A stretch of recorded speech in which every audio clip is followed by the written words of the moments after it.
Hello, everybody, and welcome back. I hope those first submissions went well for you. Your grades should be posted either now or sometime in the very near future. There should also be some feedback for you, especially for those of you that did not earn full credit on those. So please check that out. Make sure that you understand why the comments are there so you can be better prepared for future write-ups along the way. In today's section, what we're going to be covering is information on the brain. In particular, when we talk about the brains, we'll also be talking about a specific part of those brains and all the rest of our system called neurons. And then we'll also involve the rest of what we call our nervous system in this discussion of what we often tag as biological psychology.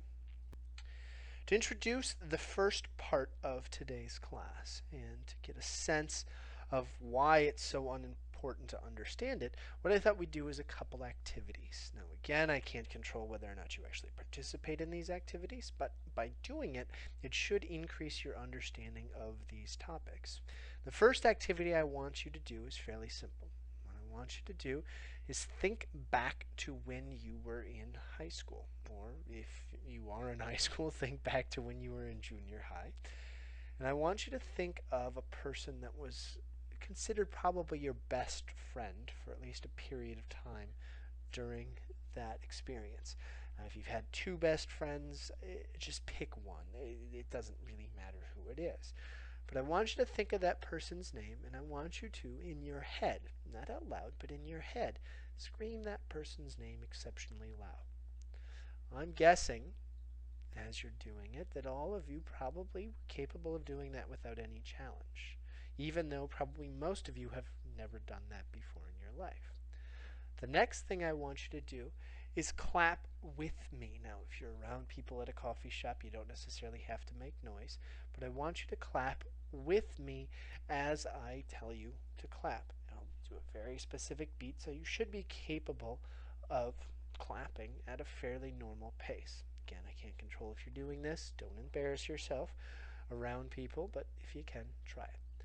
Clap, clap, clap, clap, clap, clap, clap, clap, clap, clap, clap, clap, clap, clap, clap. I'm guessing by the time we got through that, and probably some of you clapped a couple extra times, you were able to figure out that rhythm, even though I might not have kept the perfect pace. Most of us are capable of doing that, even though, again, we probably don't do that on a regular basis. Now what I'd like you to do is think back again to your early experiences and try to think of a house that you lived in for an extensive period of time that you can actually envision in your head. What I'd like you to do is go to the front door of that house. After you're at the front door in your head with your eyes closed, what I'd like you to do is try to go in your head into every single room in that house. I'll give you a couple seconds to do that. Don't pop in and out, but walk into each room. See how long it takes you to do that and see if you can envision each of the rooms. I'll pause for a second and wait for you.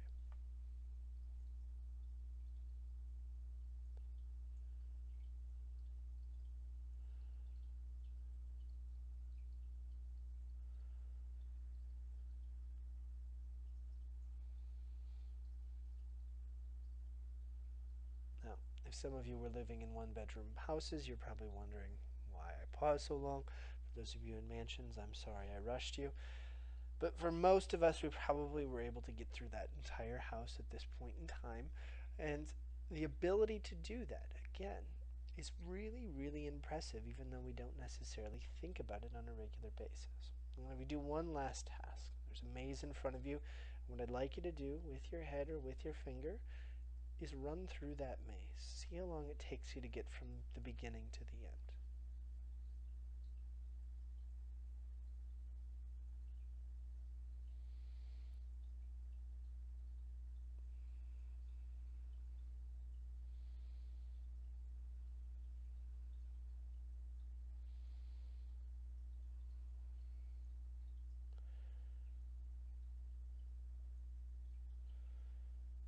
Alright, so even if you got lost a couple times, I'm assuming that you're fairly close to being done with that maze.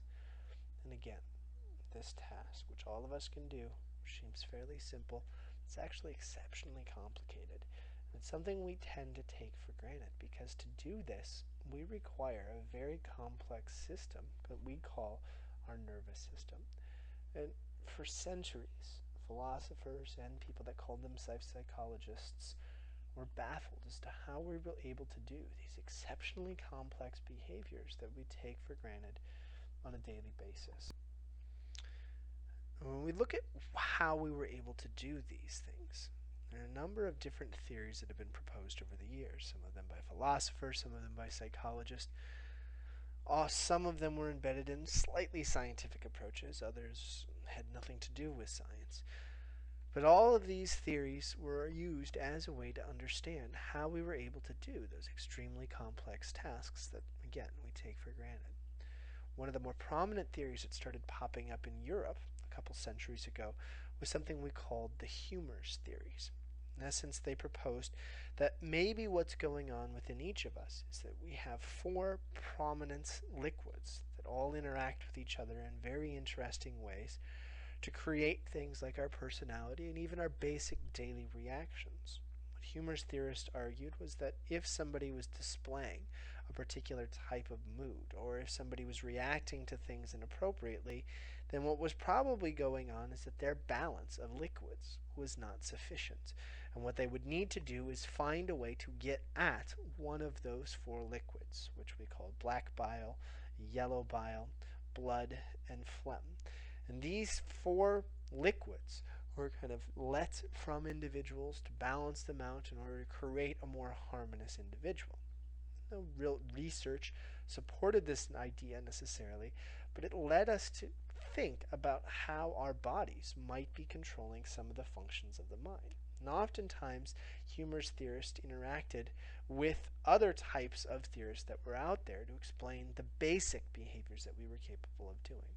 One theory that popped up over the years was something called the hydraulic theory, which you see pictured in the upper right-hand corner. In essence, what these theorists argued is that our ability to control our body, our movements, was controlled by our brain, but not the way we think of now, but instead through a pressure system. One where our brain would send charges of pressurized air or water to different regions of our bodies to mechanically allow our bodies to move when specific things were sensed. Now, we might think of this as silly nowadays, but when we didn't have technology to understand what was going on, this seemed like a very intriguing idea. In essence, we equated ourselves to engines, functioning because we had this motor that was controlling all the different capabilities that we had throughout our body. The hydraulic theory was one of the first to recognize that maybe our brain was one of the key sources to our ability to function. There were others that had recognized this before, but it was one of the first ones to kind of explain why this might be the case.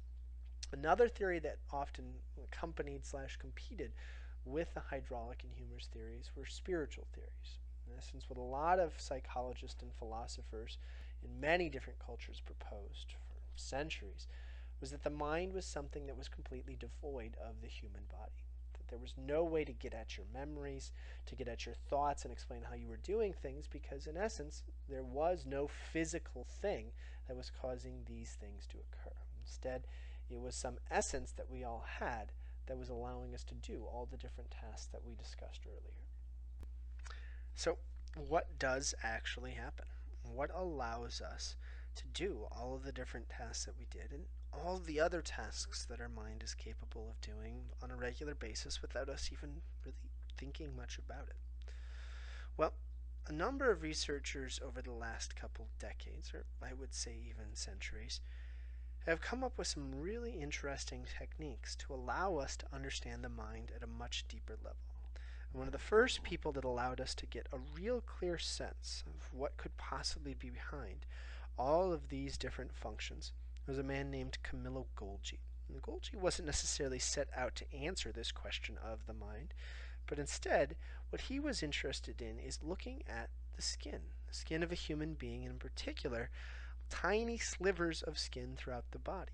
What Golgi wanted to do was see whether or not there were things within our skin that were undetectable by the human eye and the basic microscope that we have.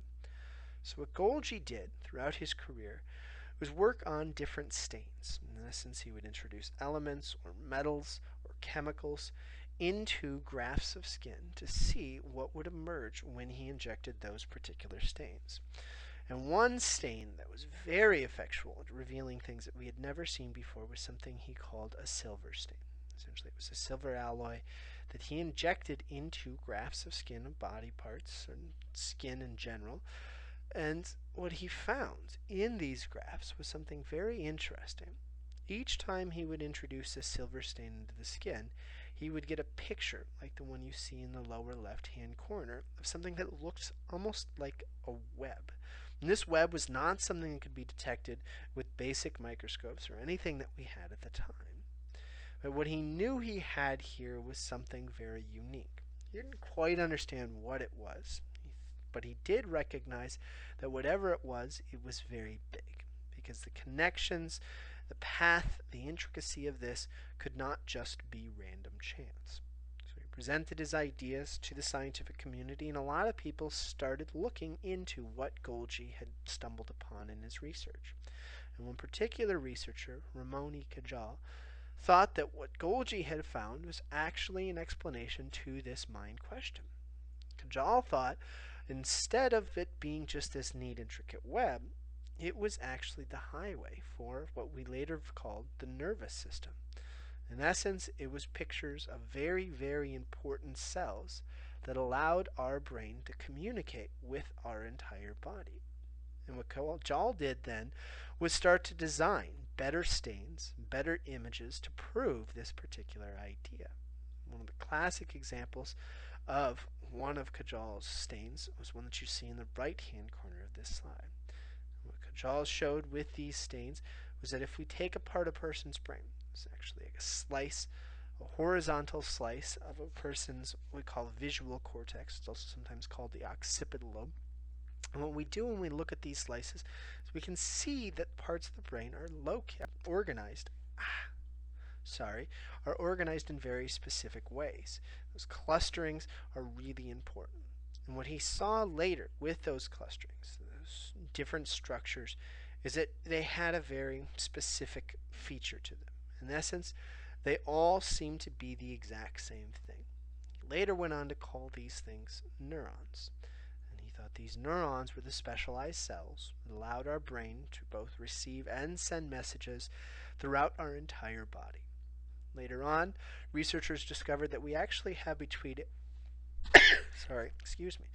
80 and 100 billion neurons in our brain and throughout our what's called the central nervous system, which consists of our brain, spinal cord, cerebellum, and the stems that lead out from this particular system.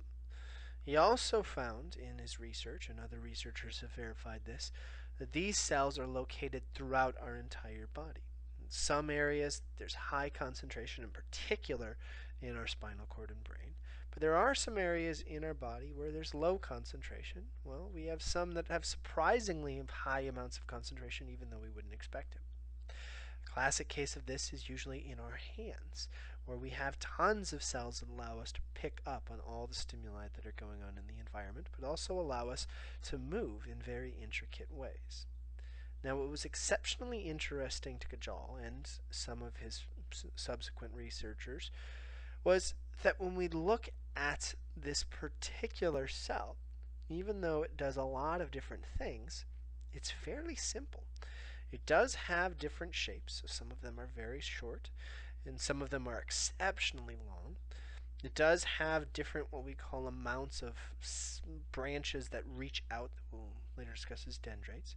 But for the most part, and this is what's really interesting, their structure was exactly the same. And what was this structure?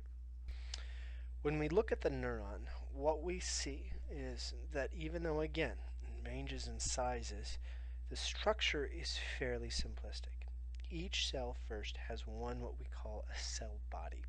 In this cell body is contained the nucleus, which allows the cell to make sense of what's going on in its environment, allows the cell to produce all the things that's needed for its survival and for communication between other cells, and controls where the cell moves and how it interacts. It's also what allows the cell to interpret what's received from outside cells. The tools that are allowing this cell to interpret things are the things that are attached to it called the dendrites. Dendrites are highly specialized parts to cell bodies that do vary from neuron to neuron. Some cells, some neurons that is, have just one dendrite. We call these bipolar cells because they have a dendrite in another part that will later discuss called the axon. Other cells have a huge collection of different dendrites that branch out to multiple neurons around it. Those dendrites, though, regardless of how many are there, all do the exact same thing. They connect to other adjacent cells or other things within our environment. We do have some that actually don't connect to cells that are very specialized, and we'll talk about in the next class, called sensory cells. But most connect to other adjacent cells, and they're there to pick up a message, to receive something so they can tell this current cell that they're connected to whether or not they want that cell to communicate to another cell or prevent themselves from communicating to another cell. These dendrites receive the message, which is communicated to the cell body, and that cell body then has the option of sending a message down something that we call the axon, which is a long strip extending from the cell body down to tiny little nodes that we call terminal branches. You also might hear of them called terminal buttons, and that's because they look like tiny little buttons. Now, this axon is very, very important in cell communication. There's lots of subtle parts to it, lots of mechanisms to it, which is really important, which we'll talk about later. But the big thing I need you to understand right now is that for these cells to communicate, each of them has one axon, which extends from the cell body to a considerable extent or a very short distance, depending upon the cell size, down to the terminal branches. We call this activity or this communication down the axon the action potential, or it's also sometimes called a neural impulse. And this propagation of information from the cell body to the terminal branches is absolutely essential for the cell to communicate with others. As I mentioned earlier, axons can be very short. If you look at the brain, most axons are less than a millimeter long. But if we look at other parts of the body, namely, say, the toe, we can actually see an axon in all of us that extends all the way from our toes to the bottom of our spinal cord, the bottom part of our back. And that allows the information to go from those cells way down there all the way up to our spinal cord. And those long axons require lots of extra help in order to allow them to communicate. We'll talk about those in a little while as well. Before we get on to how the axon works, there's one last big part we need to discuss, and that is those terminal branches, which contain the terminal buttons on the end. Because these branches are absolutely essential in the communication process. Namely, when a cell wants to communicate with others, the message has to be sent from the cell body to these terminal branches, where they can do a very highly specialized activity that allows them to communicate with other cells. What is this communication process? Well, as you see in the upper right-hand corner, what these terminal branches connect to, or terminal boutons connect to, is the dendrites of an adjacent cell. And this connection, even though it looks like it's actually on top of one cell to the other, is not necessarily a physical connection. In fact, what we see if we have an exceptionally good microscope is that these terminal branches are not linked to the other cell, but instead very, very close. And they form a very small space that we call the synapse. And the way these cells communicate with each other is that the terminal buttons, or terminal boutons, release a neurotransmitter, a very small chemical that allows this particular cell to communicate with the adjacent cell. And these neurotransmitters activate different types of nodes or different areas within the dendrites of the adjacent cell in order to get that adjacent cell to do one of two things. One thing it can do, which we assume usually happens for most cells, is it can excite the adjacent neuron, which means it can increase the chances of that neuron that it's connected to, or the dendrites of the neurons, I guess, that it's connected to increase its likelihood of sending a message down its axon to communicate with another cell down the line. This excitatory function happens in a number of different ways, but we are not in a biopsych class, so I don't need you to know about the chemical compounds, the activation processes that can possibly happen.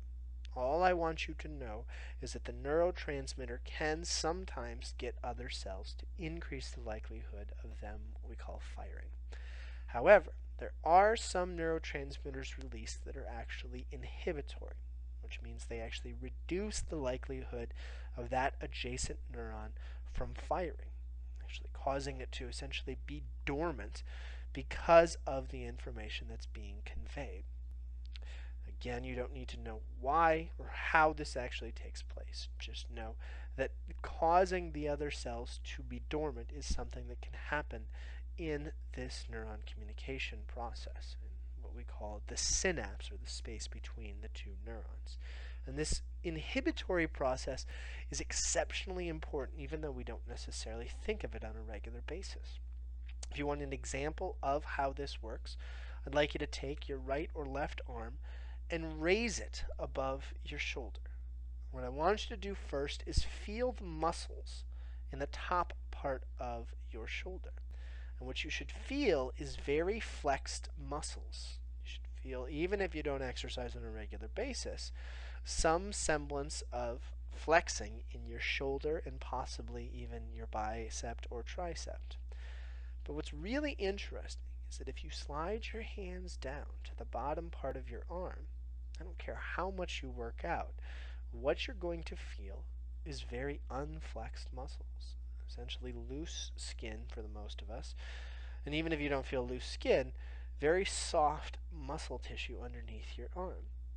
And that's a result of these inhibitory neurons. Because as your brain is sending a message to one set of muscles to fire and hence lift your shoulder, the other part of your brain is sending messages to the bottom of your arm, telling them under no circumstances should you be active, essentially causing those muscles to calm, relax, so you can raise your arm without having both muscles competing with each other. An example of what happens when both compete with each other: put your arm down again and try lifting that arm while also flexing your other muscles. What you're going to find is that your arm just kind of becomes complacent. It doesn't move because it's impossible to actually raise the arm without having those inhibitory neurons being activated in the under part of your arm. And this happens throughout our body, not just with our muscular system, but with other processes of our mind as well. So even though we think of excitatory neurons being the important one, inhibitory neurons are just as important in the communication process and the structure of our nervous system that's out there. One question you might be asking is, why do we talk about the axons if they're that kind of unimportant in the communication process, at least based on all the things that are going on? Well, the axon is exceptionally important because this is where a really critical activity that we'll talk about in excess in the next part of class actually occurs. I mentioned what this was earlier, and we called it the action potential, which is an all or none signal that actually allows, again, that cell body to communicate with the terminal branches of the terminal buttons. That communication process of the action potential is, if we look very close at it, a very involved process. The way a cell is able to communicate with the terminal branches is that we have very, very small mechanical changes that occur in the cell in order to allow this communication to actually take place. So if we look very close at your axons within your cells with an extremely good microscope, what we actually see is that what looks like a thin strip is actually a strip with tiny little pores located throughout its entire length. And these pores are what allows the axon to actually send a message from the cell body to the terminal branches. Because what happens when a cell decides to fire is that the cell body communicates with an area right next to it, right to the right in the cell body if you look at the picture here, an area called the axon hillock. And at the axon hillock, what happens when a cell decides to fire or send a message to the terminal branches is it actually just tells a small little area. Do you see that tiny little pustule to the right in that blown up picture to open up? And that tiny pustule that opens up allows a bunch of tiny microscopic ions. The main ions involved in this are called sodium and potassium. Again, we're not in a biopsych class, so you don't have to memorize those things. By having that open up, it allows these sodium and potassium ions to start to exchange. In essence, by opening, what it does is it changes the electrical charge in that particular area. If you want an example of why these things move, think of a really ruckus party that people are in, with the doors closed and everybody kind of crammed in. Everybody keeps coming in because they really, really want to be there. But eventually it starts to become exceptionally overcrowded. Now imagine somebody opening a door at this party and a bunch of people feeling a need to kind of rush out, to get out of that crunched up area. Even though it's still desirable to be in that area, the need to get out is exceptionally important. Well, that's kind of what happens when that first door opens. It opens and a bunch of ions rush out, which actually has an effect on the outside area and the inside area as well. And when that effect is pronounced enough, what will actually happen is the cell will detect this change, this electrical charge change inside, and cause another door, the one directly to the left of the first one, to open up in response to the rushing out of ions. When that one opens, other ions will actually come rushing in. Again, if we go back to the party analogy, think of a bunch of people rushing out of the party because it's too full and crowded. And the first second that happens, all those people waiting to get in try to cram themselves in as fast as possible once those openings appear. It's kind of what happens with this second door. But as that second door opens, it actually triggers another door, like the first one we talked about, just a little bit further down to the right, to open. And this cascade of opening and closing of doors then propagates itself throughout the entire cell. So you get the first one to open, a second one to open in response, and then right to the right of it, another first one opens, and a second one opens, and then the first one opens, second one opens, first one opens, second one opens, all the way down this entire axon. So when we get to the end, the strength of the doors opening and closing are just as strong as they were in the beginning, and the change in electrical charge around these cells is just as robust throughout, which allows these cells to communicate with a very consistent message from beginning to end without any lapse or delays in speed because of the length of these cells. And when the last door is open at the very end of this axon, new information is activated or triggered within those terminal buttons, so those synapses can be released, essentially pushed into, so the neurochemicals can actually be released into those synapses. This big process is going to be something we're going to discuss in much, much greater detail when we get into how we measure the brain, because some of the side effects of it are absolutely essential in our understanding of what's going on in the brain. But for now, knowing the process is all I need you to do. When we look at this idea of communication, the one question that lots of researchers have asked is, well, is there anything else that happens in the synapse? In actuality, there indeed is other stuff than just what we think of, in particular activation, that can occur when two cells are connected to each other.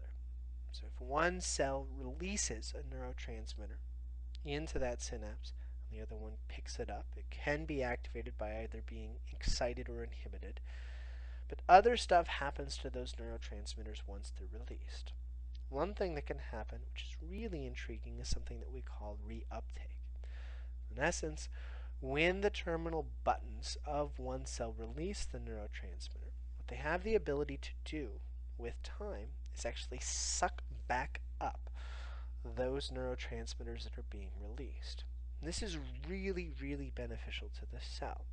If you want an example of this, think of you throwing a house party with a bunch of people coming over to visit you. Maybe you've moved into a new house and you want to show it off. And to do this, you decide to bake cookies so everybody could come over with the smell of cookies and be happy with your new home or be impressed by your new house. Well, if you make a couple dozen cookies for the first group of guests, and you know you have another guest coming over the next day, it'd be silly for you if you had leftover cookies to not use them again the next day. That's kind of how this reuptake process actually works. To make neurotransmitters, it requires a lot of time and energy and resources. A neuron has the ability to do that, but if it can, it would prefer not to. So after the first neurotransmitters are made, once they're released into the synapse, they're not washed away or attached to the dendrites of the other cell, these terminal branches actually have the ability to take back in those neurotransmitters so can use them again. Just as you have the ability, if you're having friends over, to take back the cookies not eaten so you could use them again when your friends come the next day. Another big plus for this reuptake, and another process that actually occurs called diffusion, is that it allows our cells to not be constantly firing once a neurotransmitter is released. If I ask you to raise your arms right now, if you did that, actually try this, raise your arms and then put them down. If I asked you to do this and you didn't have reuptake and another thing called diffusion happening, what you might be feeling is constant pulses for the next couple minutes or hours to raise your arms. But I'm guessing nobody right now is going into spasmings because they raised their arms for a couple seconds.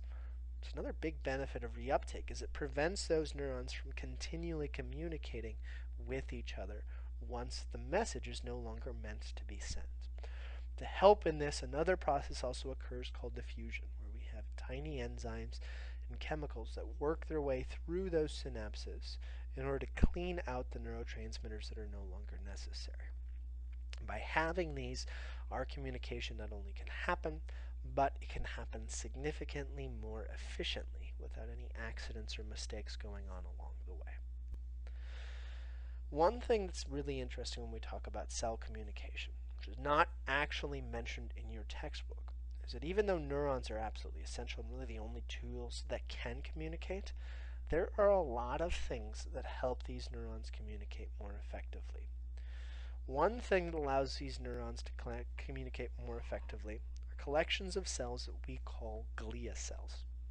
Glia cells come in a number of different forms and structures, and each of them have their own specialized way of helping one neuron communicate to the next.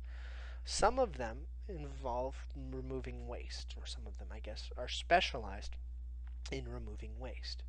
So if a cell dies, if there's a connection that no longer works, if there's a need for structural support, one specific type of cell called astrocytes can actually be the cleanup / structural tools that allow neurons to communicate much more effectively. And these astrocytes, if not there, if there are no astrocytes there, what we might have is systems that don't work quite as efficiently and effectively as we would want. Most of the time, though, when we're thinking about glia cells, we think about two other types of glia cells, which are also pictured there, called oligodendrocytes and Schwann cells. Oligodendrocytes are exceptionally diverse ones. What they do is actually wrap around the axons of one cell and sometimes wrap around the axons of multiple cells. By doing that, they can do something called insulation, which we'll talk about in a second when we talk about Schwann cells, who are very good insulation. The other thing they can do is actually synchronize the communication of neurons. So instead of having one neuron connecting to the dendrites of another cell, what we usually see is multiple neurons connecting to the dendrites of one cell. And usually, if only one neuron is connecting to the dendrites of one cell, the amount of neurotransmitter released isn't sufficient enough to get that second adjacent cell to be activated. But if multiple cells are connected, what these oligodendrocytes can do is allow these cells to release neurotransmitters at the exact same time, essentially ensuring that those neurotransmitters will be sufficient to get that second cell to fire, to be activated. So imagine people clapping kind of randomly, or people clapping in unison to one beat. Those unison claps are what the oligodendrocytes allow neurons to do in order to allow that next adjacent cell to actually pick up on the message. The third cell that we have, which is called Schwann cells, as I mentioned, though, allows us to do something that actually oligodendrocytes also allow us to do that's exceptionally important, called insulating our neurons. This insulation allows neurons to be more protected from damage, but more importantly, it allows these neurons to communicate at a much more rapid pace. By wrapping around the axons of cells, what both Schwann cells and oligodendrocytes do is actually narrow or slim down the number of doors opening and closings that needs to occur in the action potential. So remember back to the action potential where tiny little pustules are opening and closing all the way down the axon. Well, what those cells do is actually require the opening and closing of doors only to occur where these cells, where these oligodendrocytes and Schwann cells, are not wrapped around the axon. Underneath those, what you actually have is a small channel where ions can zip up and down and actually allow things to just skip certain spots. So when we communicate with these, what we call myelinated cells, we actually have a message that goes from the axon hillock all the way to the terminal branches at a much, much faster pace. Because instead of having to have this propagation of doors opening and closing all the way down, we have a couple doors open and close, then we skip a spot, have a couple open and close, skip a spot, have a couple open and close, skip a spot, we go all the way down to the end. We have that communication. In our brain, we have a few cells that are myelinated, but this myelination usually occurs primarily in our outside periphery system. So our ability to, say, catch a ball, or kick a ball, or walk with perfect balance, or respond to something that's thrown at us very quickly, is a product of this myelination. In essence, our cells are hardwired to be super fast when we do those things because of these glial cells that are wrapped around the axons. If you want an example of what it's like when we don't have it, interact with a young child for a short period of time. If you know a 2-year-old, try to play a game of catch with them, and you'll find that he or she probably really struggles with the ability to follow the ball. And that's because the delay in communication is very pronounced, primarily because each neuron is not insulated at that time. If you know a young child that can catch, you can still test other cells that take a while longer to myelinate by kicking a ball to them or having them try to kick a ball when it's moving. And what you'll see again is that their ability to move their legs, their feet, react to those things is significantly slower than that of an adult. And it's primarily because these cells have not yet been myelinated along the way. So when we look at communication, again, neurons are the critical cells. They're the ones that allow our nervous system to function. But I don't want you to leave this class thinking that they're the only thing that's in our nervous system. In fact, they're often outnumbered by glial cells and other components that make up our body and our structure. But the neuron cells are absolutely essential in the basic process of communication. Now, in addition to studying structural stuff, looking at cells, glial cells, another thing we're really interested in the field of neuroscience is the actual chemicals that are released in that synapse. Namely, we're interested in looking at what's called the neurotransmitters. And that's because, unbeknownst to us when we first started studying these chemicals, what we see is that each cell cluster, groups of neurons in the body, tends to release different type of neurotransmitters. Instead of each of them having the same chemical or just an excitatory and an inhibitory chemical, what we see is that the neurotransmitter released can vary. In fact, we've discovered a large number of different neurotransmitters over the year. And that's not the only part to this story. What we've actually seen is that these neurotransmitters are not just randomly paired up with different neurons. In fact, neurotransmitters are found in very specific systems throughout our body. So what a lot of psychologists have started doing is abandoning the structural part of neuron communication and instead looking at the neurochemical part to communication to better understand how these systems all work within our bodies. Some of the more notable neurotransmitters that we've discovered over the years are acetylcholine, dopamine, and serotonin.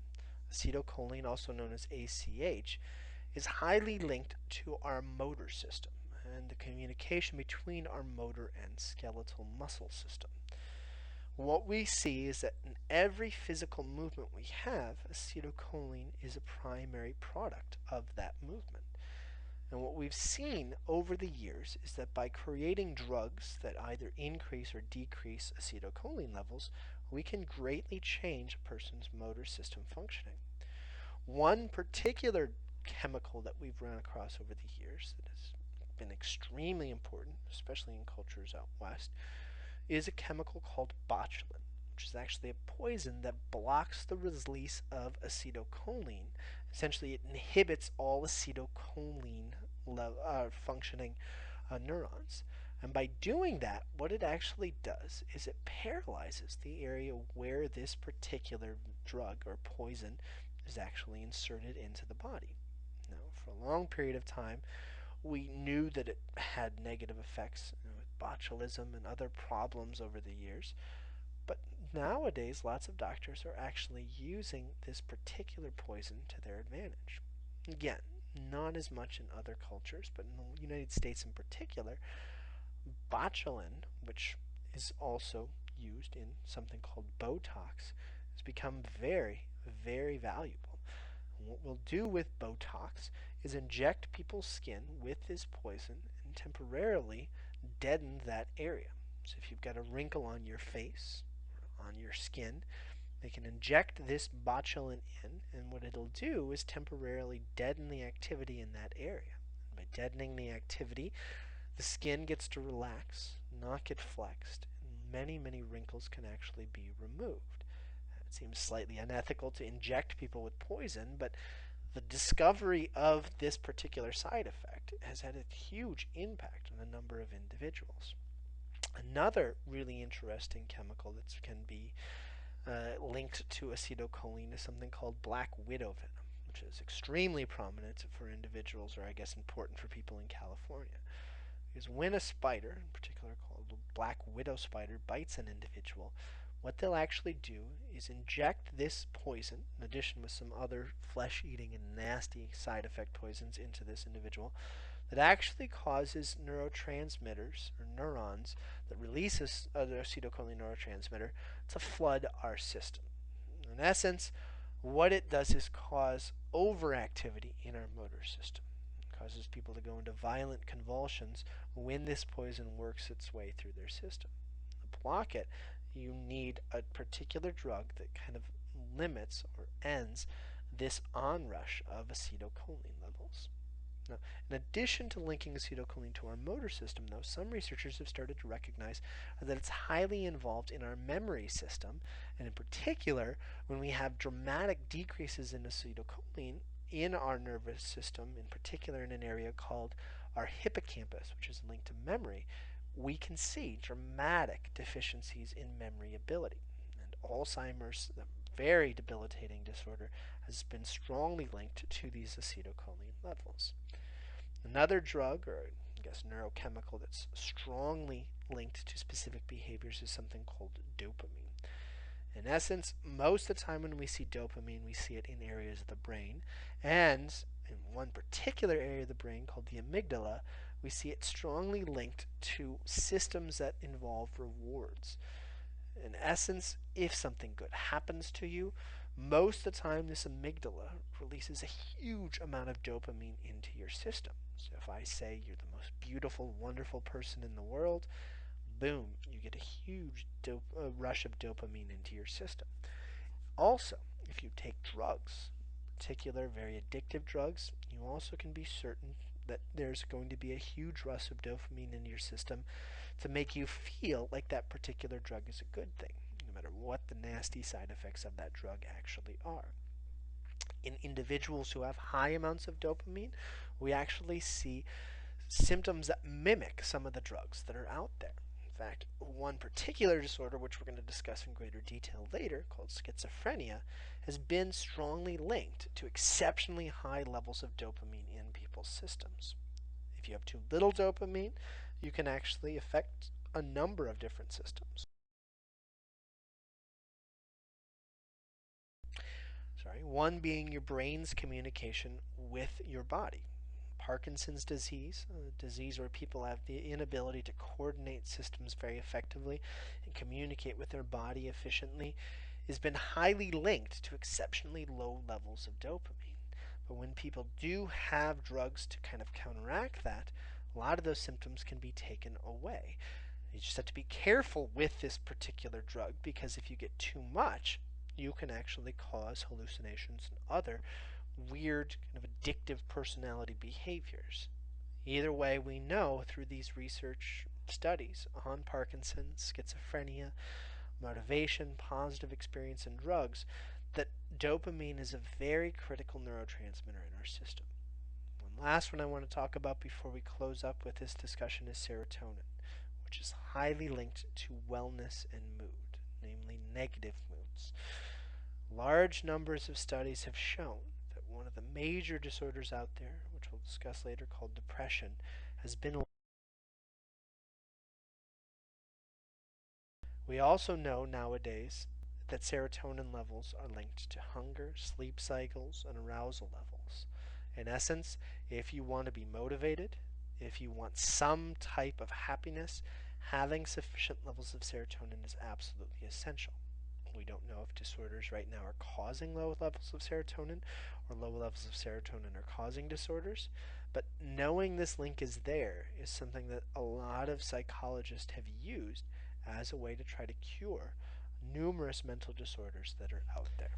This summary of neurotransmitters and neurons is exceptionally important in psychology because by knowing how these things work, by knowing the systems that are there, you can be better prepared to understand all the processes in the mind that we're going to be discussing, and you can also be better able to understand the concept of the brain and our central nervous system, which we're going to be discussing in much greater detail in the second part of this class. So if you were a little unclear about something particular in the action potential or structural sides of neurons, please go back to those earlier slides and review them because this is a key topic within the field of psychology. And even though we link to biological psychology, relates to every single thing that we study within the field. What I'd like you to do now is get ready to take a little bit of a break. If you haven't read the chapter or the section on the brain, please do that now. Because after the break, we're going to be moving on to our nervous system, looking at structural sides to the brain, and how we as neuroscientists actually study this particular branch of psychology. I hope things have gone well. Please do take a break, and I will see you all very shortly. Take care.